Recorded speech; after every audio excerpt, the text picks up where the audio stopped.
તો શિક્ષણ મંત્રી જીતુ વાઘાણી પ્રેસ કોન્ફરન્સ કરી રહ્યા છે, સીધા જઈશું તે તરફ। એક્ઝામ અપાય, લેખિત એક્ઝામની શરૂઆત પારદર્શક રીતે નરેન્દ્રભાઈના વખતથી શરૂ થયું અને આજે ભૂપેન્દ્રભાઈના નેતૃત્વમાં પણ એ તો ઇન્ટરવ્યૂ લઈ માર્ક્સ આપી અને ઈચ્છા થાય એને ભરી દે અને કોઈને ખબર પણ ન રહેતી એ પ્રકારની ભરતીઓ કોંગ્રેસ વખતે થઈ છે। એટલે કોંગ્રેસ અત્યારે એમના બધા છગાવાલાઓ નોકરી કરતા હોય તો કરી ચૂક્યા હોય એ એમના શાસનમાં હતા, જેમને પોતે ફૂટેલા લાગતા હોય એને બધાનું ફૂટલું જ લાગે।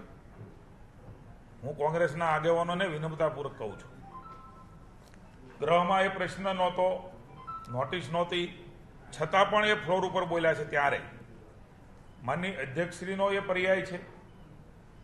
આજે આપની સમક્ષ બોલ્યા છે ત્યારે વન સંરક્ષણનું જો પેપર ફૂટ્યું હોય તો રાજ્યની જનતાને માત્ર ગેરમાર્ગે ન દોરે, આધાર પુરાવા સાથે રાજ્યની જનતા સમક્ષ આવે। નંબર 1, કોઈ પણ આધારના તથ્ય વગર જે વિદ્યાર્થીઓએ અથવા જે એક્ઝામિનરો છે, જેણે એક્ઝામ આપી છે, પરીક્ષાર્થીઓ છે, એમની મનસ્થિતિની કોઈ દિવસ વિચાર કર્યો છે ખરો? કોઈ પણ આધાર પુરાવા ન તો વિધાનસભામાં રજૂ કરી શક્યા છે, ન તો આપની સમક્ષ લાવી શક્યા છે। મને ઈચ્છા થાય હું કહી દઉં પેપર ફૂટી ગયું છે। આ પ્રકારે માત્ર ને માત્ર યુવાનોનું મનોબળ તોડવા માટે અને નકારાત્મક માનસિકતા એ બહાર આવે છે। અમે પહેલા પણ કહ્યું છે, આવી કોઈ પણ ઘટના કોઈ પણ વ્યક્તિએ વિકૃતિવાળા કરતા હોય તો રાજ્યની સરકાર ભૂપેન્દ્રભાઈના નેતૃત્વમાં ઓપન છે। અમે એના ઉપર બધું જ કરવા માટે તૈયાર છીએ। ભૂતકાળમાં પણ જ્યાં જ્યાં દેખાયું ત્યાં એના એક્શન, કોંગ્રેસ શાસિત રાજ્યોમાં જે પ્રકારે વ્યવસ્થાઓ છે અને પરીક્ષાઓ લેવાની છે, પરીક્ષાઓમાં ગેરરીતિ થઈ છે, એમના કરતાં વધારે ટાઈટ રીતે કોઈ ખોટું થયું હોય તો ભાજપની રાજ્યની સરકારે એ પગલાં લીધા છે। ગઈકાલે વન સંરક્ષકની પરીક્ષાર્થીની વાત છે ત્યાં સુધી એ ચોરીનો કેસ છે, મેં ગઈકાલે પણ કહ્યું હતું, એની તપાસ પણ માનનીય ભૂપેન્દ્રભાઈના આદેશથી સરકારે કરી છે, ધરપકડો થઈ છે। પેપર ફૂટવાનો કોઈ પણ માહિતી એ આજ દિન સુધી ન તો વહીવટ પાસે છે ન તો વ્યવસ્થામાં છે। કોંગ્રેસ પાસે હોય તો કોંગ્રેસ પુરાવા આપે। 406, 409, 120B એમની કલમો લાગી છે। 409 બિનજામીન પાત્ર અને જન્મટીપની સજા થાય એ પ્રકારની કલમ છે। જામીન મળે નહીં એ પ્રકારની વ્યવસ્થા, ભલે ચોરી કરી છે તો પણ એ ભૂપેન્દ્રભાઈના આદેશથી થયું છે ને। ભૂપેન્દ્રભાઈએ આદેશ કર્યો છે કે એમની ઝડપથી ચાર્જશીટ થાય, ફાસ્ટ ટ્રેક કોર્ટની અંદર એ કેસ ચાલે અને એમને સજા પણ કરવામાં આવે, એવી અમારી સરકારની ઓપનનેસતા એ છે। ત્યારે હું રાજ્યના યુવાનોને કહું છું કે કોઈ પણ પ્રકારનું પેપર એ આ સંજોગોમાં ફૂટ્યું નથી, પણ પોતે ફૂટેલા લોકો એ ફૂટું કરીને રાજ્યના યુવાનોને ગેરમાર્ગે મહેરબાની કરીને ન દોરે। એની પાસે હજી પણ કહું છું કે પુરાવા હોય તો એણે જનતા સમક્ષ ને આપની સમક્ષ મૂકવા જોઈએ। રાજ્યની સરકાર બધું જ કરવા માટે તૈયાર છે। યુવાનો માટે સૌથી વધારે રોજગારી આપતું રાજ્ય એ ગુજરાત છે, ઔદ્યોગિક હબ એ ગુજરાત છે। વિધાનસભાની અંદર મેં કોંગ્રેસના ધારાસભ્યોને જીઆઈડીસીની માગણી કરતા જોયા છે, જે ઉદ્યોગોનો વિરોધ કરે। સૌથી વધારે જીઆઈડીસી રાજ્યની સરકાર એ નરેન્દ્રભાઈથી માંડીને ભૂપેન્દ્રભાઈના નેતૃત્વની અંદર એ લાવ્યા, રોજગારી આપે છે। વાઇબ્રન્ટનો વિરોધ કરનારા આજે જીઆઈડીસીઓ માગી રહ્યા છે। એ જ વિકાસની દિશામાં ને યુવાનોને રોજગારી અમે કેટલી પૂરી પાડીએ છીએ એ ફલિત થાય છે। જ્યારે જ્યારે જે કંઈ પણ ઘટના બની છે ત્યારે ખૂબ સંવેદનાથી રાજ્યની સરકારે એમને લીધી છે। સરકાર અથવા સરકારનો કોઈ ભાગ ક્યાંય એમાં ક્યારેય ભળેલો નથી। કેટલાક વિકૃત લોકોએ કરતા હોય ત્યારે ભવિષ્યમાં ન થાય અને કરેલું હોય એને નશ્યત થાય એ સરકારની જવાબદારી છે અને સરકાર પૂરેપૂરી રીતે એ કરી રહી છે। માની મુખ્યમંત્રીશ્રીની જ્યારે અહીંયાથી વાત થઈ છે ત્યારે મારે કોંગ્રેસના મિત્રોને કહેવું છે, ભૂતકાળની અંદર કોંગ્રેસના શાસન વખતે વિપક્ષમાં મેં કામ કરેલું છે। પોલીસનો માર કેવી રીતે મારતા અમને એ મેં ખાધેલો છે। એટલે આ પ્રકારની વાત કરવી, કાયદો અને વ્યવસ્થાની સ્થિતિ જાળવવાની જવાબદારી પોલીસની છે.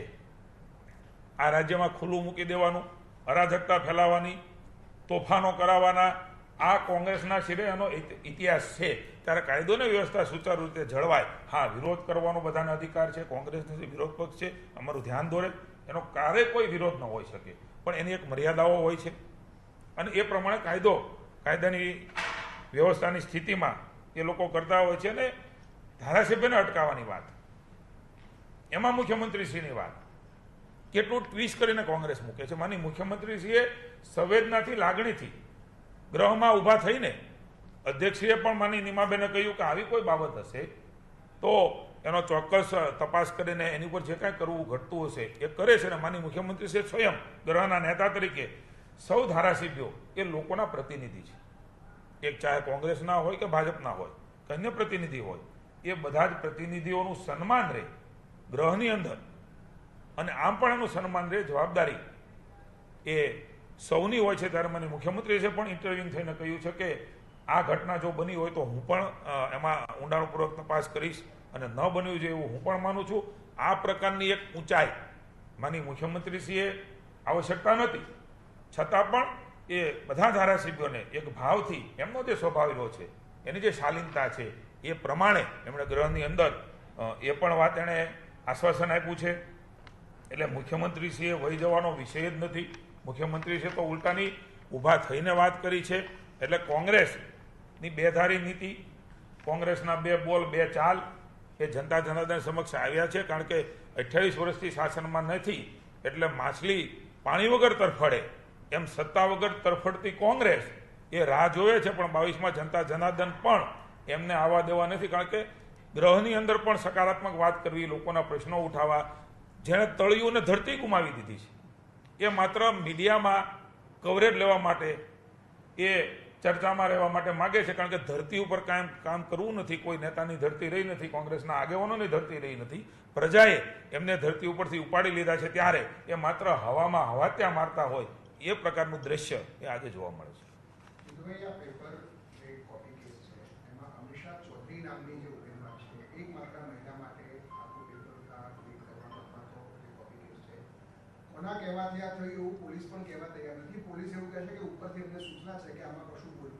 ના ના, આવું કોઈએ કહ્યું હોય તો એવું કશું હોય જ નહીં. કારણ કે રેકર્ડ ઉપર હોય, જેમની ધરપકડ થઈ છે એ રેકર્ડ ઉપર હોય. કોઈના કહેવાથી ચોરી કરવાની વાત એ તો શક્ય જ નથી. એટલે આખી ચોરીની બાબતો છે, એમાં એની ધરપકડ થઈ છે, વ્યક્તિઓની ધરપકડો થઈ છે, 3 લોકોની ધરપકડ થઈ છે.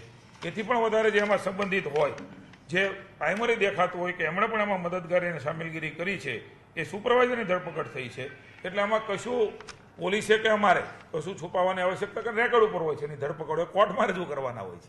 કોંગ્રેસના આદિવાસી સંમેલનને સરકાર મંજૂરી આપે છે, તો યુવાઓ માટેના સ્વાભિમાન સંમેલનને મંજૂરી ના આપે? મેં કહ્યું એમ, ક્યારેય કોઈ મંજૂરીઓની, કોઈ વિરોધ કરવાની, એ આદિવાસી સમાજ હોય, યુવાનો હોય કે અન્ય હોય, એ ક્યારેય ભાજપની સરકાર એ વિરોધ કરતી નથી. પણ વિધાનસભા શરૂ હોય ત્યારે એ અરાજકતા ફેલાવીને તોફાનો ન થાય, તોફાનો ન કરાવે, એ રાજ્યની જનતાની શાંતિ એ જળવાઈ રહે, એ પણ જોવાની જવાબદારી એ પોલીસ વિભાગની હોય છે. શાંતિથી કોઈને દેખાવો કરવા હોય, આ ભૂતકાળના બનાવો છે. વિધાનસભાની અંદર દારૂની બોટલીઓ ફેંકવાનું પાપ એ કોંગ્રેસે કર્યું છે. કયા મોઢે વાત કરે છે? આંદોલનની વાત કરે, ભેગા થઈને વિધાનસભામાં આવીને હલ્લા બોલાવવાની વાત કરે, તો વિધાનસભાનું સંકુલ એ માનનીય અધ્યક્ષના પર્યાયમાં આવે છે. અને વિધાનસભાની ગરિમા એ પણ જળવાવી જોઈએ. કોઈને પણ વિરોધ કરવો, કોઈને પણ રજૂઆત કરવી, એમાં રાજ્ય સરકાર હંમેશા ઓપનનેસતાથી એમનો જે કાંઈ પ્રશ્નો હોય એ ઉકેલવા માટે તત્પર છે. ભૂપેન્દ્રભાઈની અમારી ભાજપની સરકાર. Thank you. તમારા વિભાગમાં વિદ્યાસાગરની જે ભરતીઓ ચાલુ છે, આજે પણ ઉમેદવારો ગાંધીનગરમાં વિધાનસભાની બહાર આંદોલન કરી રહ્યા છે કે 3300ની સંખ્યા છે એ વધારવી જોઈએ, અને ખાસ જે 3300 માટેની કામગીરી ચાલુ કોઈ અમને કે અમને વિદ્યાસહાયકો માટે કાયમ સંવેદના રહી છે. કારણ કે એ પેપર લેવાનું પણ કામ એ ટેટનું અમે કર્યું છે, અમે એની ભરતીઓ સૌથી વધારે કરી છે, અમારી જવાબદારી છે. જ્યારે 3300 વિદ્યાસહાયકોની ભરતીની વાત કરી ત્યારે પણ મેં કહ્યું હતું કે જે ભરતીનું કેલેન્ડર છે એ પ્રમાણેની ભરતીઓ ભવિષ્યમાં કરીશું. ભરતી શરૂ કરી ત્યારે પણ મેં કહ્યું હતું, આજે પણ કહું છું કે એની જે પ્રક્રિયા અને એનો જે સમય છે અને એનો જે થોડી ઘટ રાખીને પણ 40%, કારણ કે એમાં પણ બદલી થતી હોય છે, એ બધું ધ્યાને રાખીને ભવિષ્યમાં મારો વિભાગ એ ભરતી કરવાનો છે. પણ મારી વિદ્યાર્થીઓ અને વિદ્યાર્થીઓને વિનંતી છે કે આ જે રેન્ક છે એ રેન્ક એ માત્ર ને માત્ર નોકરી મળી જાય એમના માટે નથી.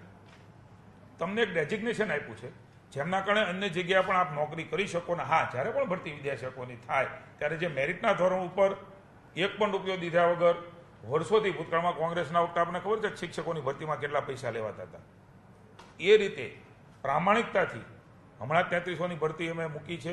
ભવિષ્યમાં પણ ક્રમાનુસાર જ્યાં જેટલી જરૂરિયાત છે એ પ્રમાણેની નિયમ મુજબ એ ભરતી અમે કરવાના છીએ. પણ મારી વિનંતી છે કે કોંગ્રેસ અથવા અન્ય લોકો એ કોઈ ગેરમાર્ગે દોરે એનાથી કોઈ રાજ્ય સરકાર નિર્ણય લે એવું હોતું નથી. સંવેદનાથી મારો વિભાગ અને ભૂપેન્દ્રભાઈની સરકાર કામ કરે છે. એટલે ગેરમાર્ગે દોયા વગર અમને જ્યાં કંઈ કહેવાનું હોય ત્યાં અમારી સરકારના મારો વિભાગ એ ઓપન છે.